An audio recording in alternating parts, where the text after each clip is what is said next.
नमस्कार दोस्तों, आज मैं आपको आषाढ़ मास में नित्य नियम से सुनी जाने वाली पीपल सींचने की कहानी सुनाने जा रही हूँ। प्रेम से बोले पीपल देव की जय हो। किसी गांव में एक सेठ सेठानी रहते थे। सेठानी बहुत ही धार्मिक प्रवृत्ति की थी। वह रोज नियम से पूजा पाठ किया करती थी। इसी तरह रोज नियम से पीपल को जल भी चढ़ाती थी, दिया लगाती थी और पूजा करती थी।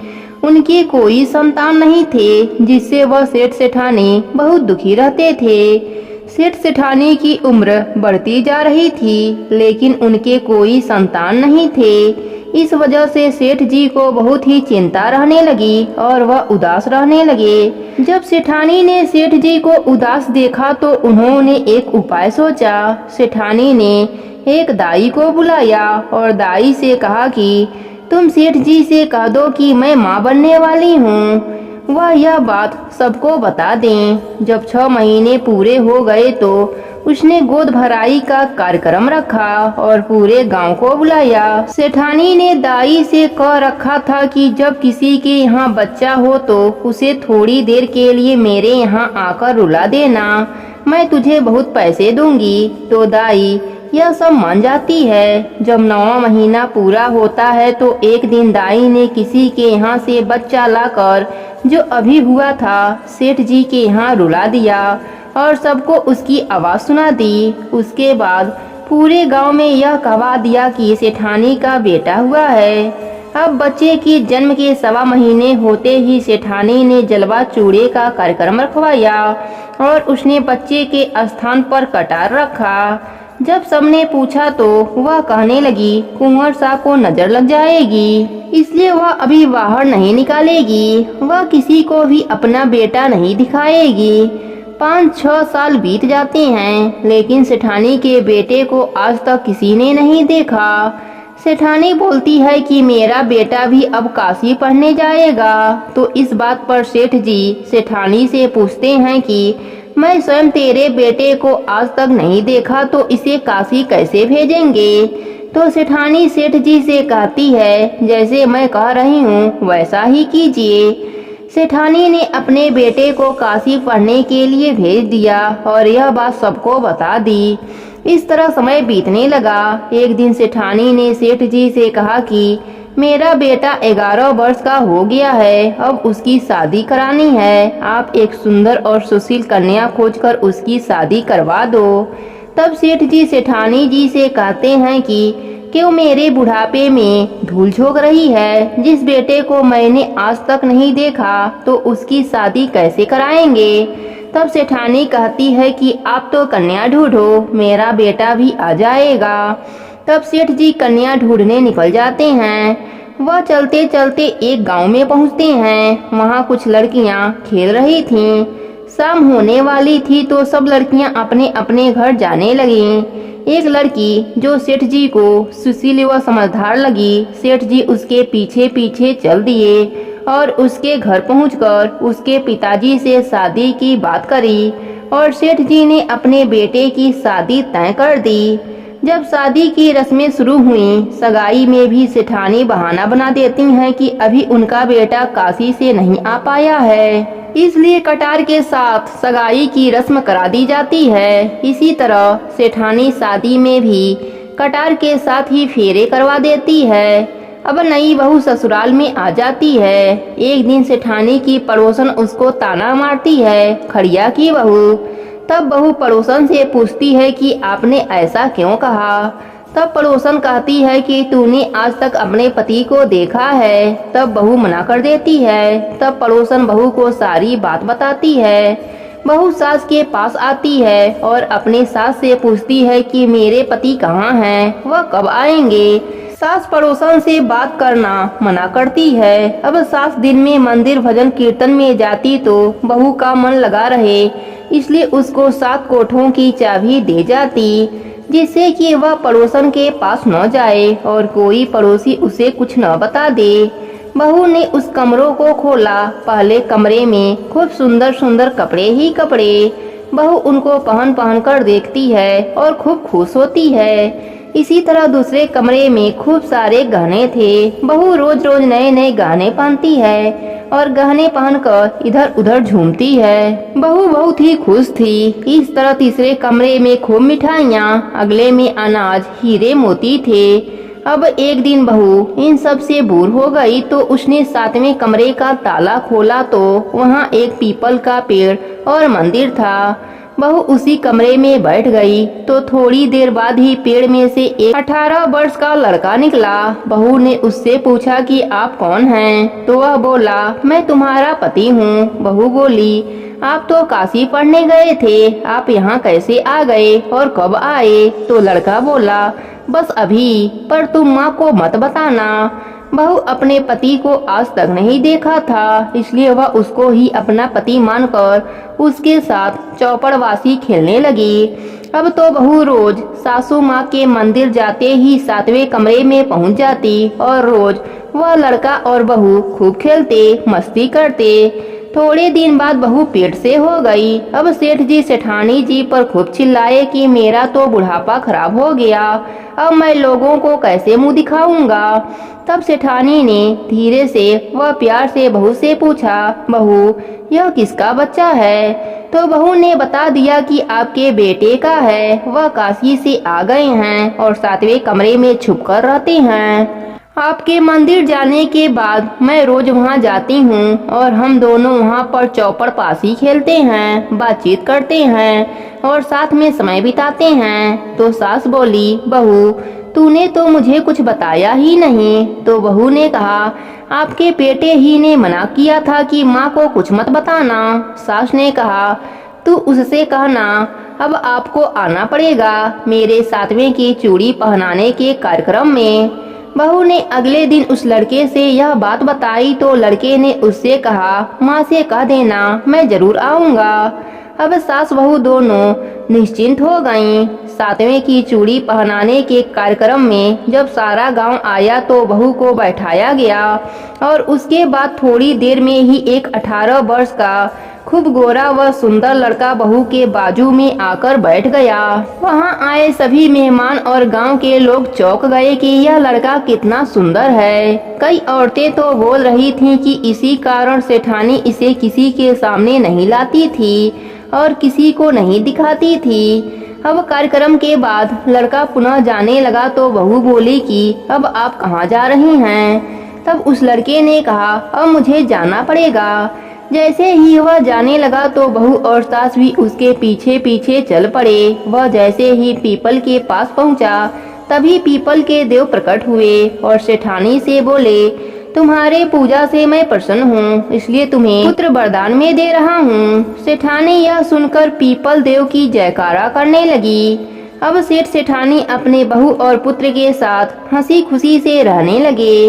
हे पीपल देव, जैसे आपने सेठानी की सूनी गोद भरा वैसे ही अपने सभी भक्तों पर अपनी कृपा बनाए रखना। कहानी अधूरी हो तो पूरी करना, पूरी हो तो मान रखना। प्रेम से बोलिए पीपल देव की जय हो। दूसरी कथा के अनुसार बहुत समय पहले की बात है। किसी गांव में एक किसान रहता था जिसका नाम रमेश था और उसकी पत्नी का नाम कमला था। रमेश खेती करके अपना घर चलाता था। रमेश की कोई संतान नहीं थे। दुर्भाग्यवश रमेश की जब भी कोई संतान होती तो वह अकाल मृत्यु को प्राप्त हो जाती। इसी तरह रमेश को 6 पुत्र हुए और 6 पुत्रों की मृत्यु हो गई। इस दुख के कारण रमेश व उसकी पत्नी कमला हमेशा दुखी रहते थे। धीरे धीरे समय बीतता है। रमेश और कमला बढ़ती उम्र के साथ और दुखी रहने लगते हैं। अब ऐसा समय आ गया कि रमेश के पास जो भी पशु थे वह सारे पशु दूध देना बंद कर दिए और खेतों में भी उपज बहुत कम होने लगी।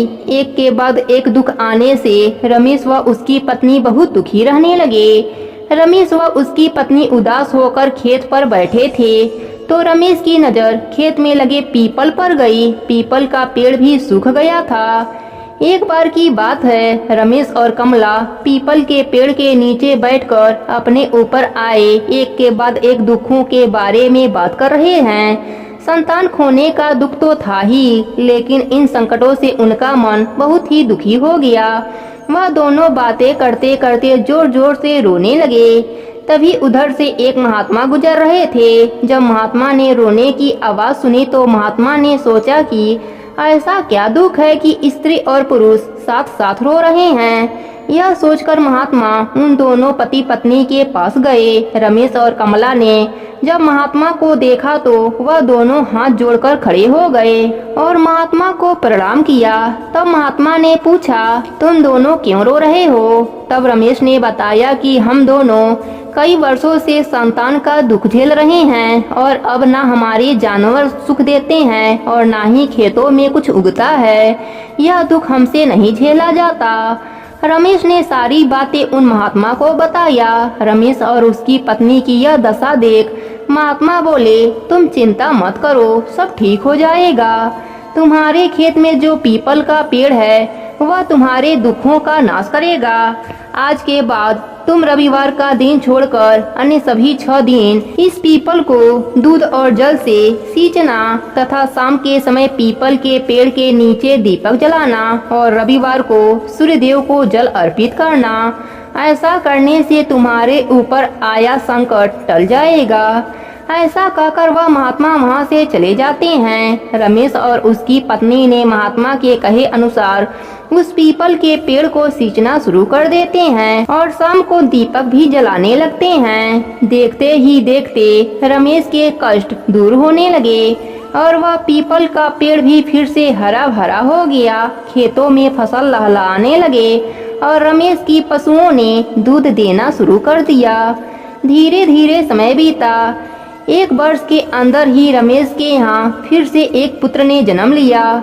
अब रमेश और कमला पुत्र पाकर बहुत खुश थे। उनके जीवन में सारी खुशियाँ आ गई थी। उनके घर में सुख समृद्धि व संतान का वास हो गया था। एक दिन रमेश व उसकी पत्नी अपने खेतों पर गए तो उनको फिर से उस महात्मा के दर्शन हुए। उन्होंने अपने पुत्र सहित उस महात्मा को प्रणाम किया और कहा कि आपके आशीर्वाद से ही हमें संतान मिला और सभी सुख भी प्राप्त हो गए हैं। तब उन महात्मा ने कहा कि हे पुत्र, यह मेरा आशीर्वाद नहीं है बल्कि तुम्हारे पितरों का आशीर्वाद है जिनका दोष तुम्हें लगा था। पितृ दोष होने पर घर में संतान नहीं होता है, कर्ज होने लगता है, घर से लक्ष्मी चली जाती हैं, दरिद्रता का वास हो जाता है और अकाल मृत्यु का भय बना रहता है। इसलिए हमेशा अपने पितरों को खुश रखना चाहिए तथा पीपल की पूजा करते रहना चाहिए। पितर की शांति के लिए पीपल की पूजा सर्वोपरि बताई गई है। इसलिए प्रत्येक मनुष्य को पितरों की शांति के लिए पीपल को जल अर्पित करना चाहिए। जब पितृ प्रसन्न होते हैं तो मनुष्य पर कोई संकट नहीं आता और उनके जीवन में खुशहाली बनी रहती है। हे पीपल देव, अपने सभी भक्तों पर अपनी कृपा बनाए रखना। प्रेम से बोलिए पीपल देव की जय हो। अब सुनते हैं नित्य नियम पूरा करने वाले गणेश जी की कहानी। प्रेम से बोलिए गणेश भगवान की जय हो। बहुत समय पहले की बात है। एक गांव में एक सास बहू रहती थीं। सास बहुत ही कंजूस स्वभाव की थी। वह धर्म पुण्य तो बहुत करती लेकिन भगवान की सेवा पूजा से ज्यादा उसका ध्यान पैसे पर रहता। एक बार उसने व्रत का उद्यापन किया। सारे परिवार और पड़ोसियों को खाने का निमंत्रण दिया। उसने सोचा कि अगर मैं ब्राह्मण भोज करा दूं तो उद्यापन भी पूर्ण हो जाएगा, पर अगर कोई पेटू ब्राह्मण आ गया तो उसे भोजन कराने में बहुत खर्चा हो जाएगा। उसने अपने बहू से कहा, मुझे एक ब्राह्मण को जिमाना है। तुम एक काम करो, कोई छोटा सा लड़का देखकर न्योता देकर आ जाओ और एक व्यक्ति की रसोई ज्यादा बना लेना। बहू घर से बाहर गई। कुछ दूर पर ब्राह्मण के लड़के गेम खेल रहे थे। बहू ने उन्हीं में से एक को बुलाकर कहा कि तुम 12 बजे हमारे घर पर भोजन करने आ जाना। लड़के ने कहा, मेरा नाम गणेशा है, तुम मुझे गणेशा गणेशा पुकारना, मैं उसी समय आ जाऊंगा। बहू ने घर आकर रसोई में खाना बनाया। उसके बाद वह घर के बाहर गई। कुछ दूर आकर उसने ब्राह्मण बालकों को खोजा पर उसे कोई भी नहीं मिला। फिर बहू को बालक का कहा याद आया और उसने गणेशा गणेशा पुकारा। तब अचानक से वह बालक बहू के सामने आ गया। बहू उसे घर लेकर आई और कहा, ब्राह्मण देवता, आप हाथ मुंह धो लो। फिर बहू ने सुंदर थाली में भोजन सजाकर उस बालक के सामने रख दिया। सास छोटे से ब्राह्मण को देख बड़ी ही खुश हो रही थी। साथ ही मन में सोच रही थी कि बड़े ही कम खर्च में ब्राह्मण भोजन हो जाएगा। उस बालक ने पूरा भोजन समाप्त कर दिया। फिर और भोजन लाने को कहा। वह खाता ही जा रहा था, उठने का नाम ही नहीं लिया। धीरे धीरे वह बालक पूरे घर और मेहमानों का भोजन चट कर गया। सास बहू को मन ही मन कोस रही थी कि कैसे को न्योता दिया, पर अब क्या किया जा सकता था। भोजन करने के बाद उस लड़के ने दक्षिणा में चांदी का सिक्का मांगा। यह बात सुनकर बहू का बुरा हाल हो रहा था। उसके पास चांदी का सिक्का नहीं था। बहू सास के पास सिक्का मांगने आई। सास ने उसे 2-4 बातें सुनाकर चांदी का सिक्का यह सोचकर दिया कि अगर दक्षिणा नहीं दिया तो ब्राह्मण भोज का पुण्य नहीं मिलेगा। बहू ने ब्राह्मण बालक के पांव पूजे और सिक्का देकर उसे विदा किया। जैसे ही वह बालक विदा हुआ तब सास बहू ने मुड़कर घर के भीतर देखा। घर में खूब हीरे मोती चमक रहे थे। सास बहू दोनों धन देखकर बहुत ही खुश हुई और बोली, गणेश भगवान का हम पर कृपा हुआ है। हमारे धन्य भाग जो हमारे घर गणेश भगवान भोजन करने पधारे। हे गणेश भगवान, जैसे आपने सास बहू पर कृपा करी वैसे ही अपने सभी भक्तों पर अपनी कृपा बना के रखना। सभी के व्रत को पूर्ण करना। प्रेम से बोलिए गणेश भगवान की जय हो। एक समय की बात है, एक गांव में एक औरत रहती थी जिसके कोई औलाद नहीं थे। सब लोग उसको ताना मारते, बाझन कहते। कोई उसका मुख देखना नहीं चाहता। यदि वह किसी के सामने दिख जाती तो सब उसे भला बुरा कहते। इस कारण वह हमेशा घूंघट लेकर रहने लगी।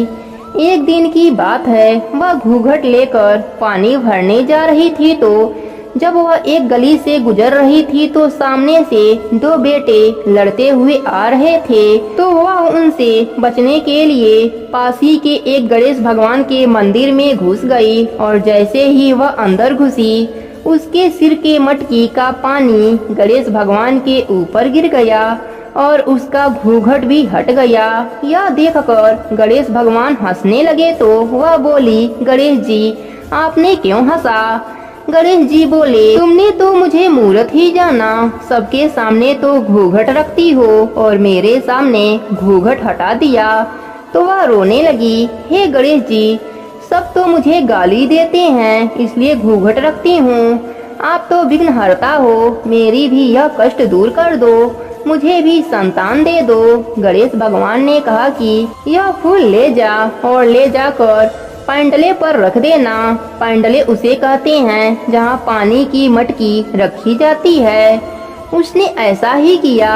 सवेरे उसने देखा तो वहाँ एक छोटा सा बालक खेल रहा था। अब तो उसके खुशी का ठिकाना न रहा। धीरे धीरे वह बड़ा होने लगा। जब वह बड़ा हुआ तो उसने उसकी शादी कर दी।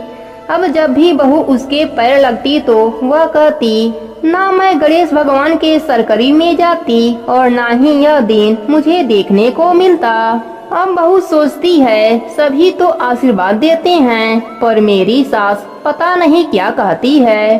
उसने यह बात अपने पति से कही। तब उसके पति ने कहा, ठीक है आज मैं चादर ओढ़कर सोने का बहाना करूँगा। अब तुम जा माँ के पैर लग। उसकी बहू ने ऐसा ही किया।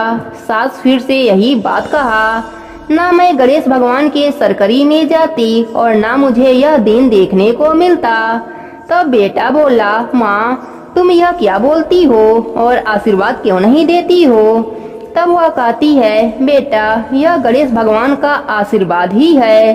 तब सारी बात बेटे बहू को बताती है। तब बेटा बहू दोनों खुश होते हैं और गणेश भगवान का जयकारा लगाने लगते हैं। हे गणेश जी महाराज, जैसे आपने उस माँ की गोद भरी वैसे ही सबकी गोद भरना।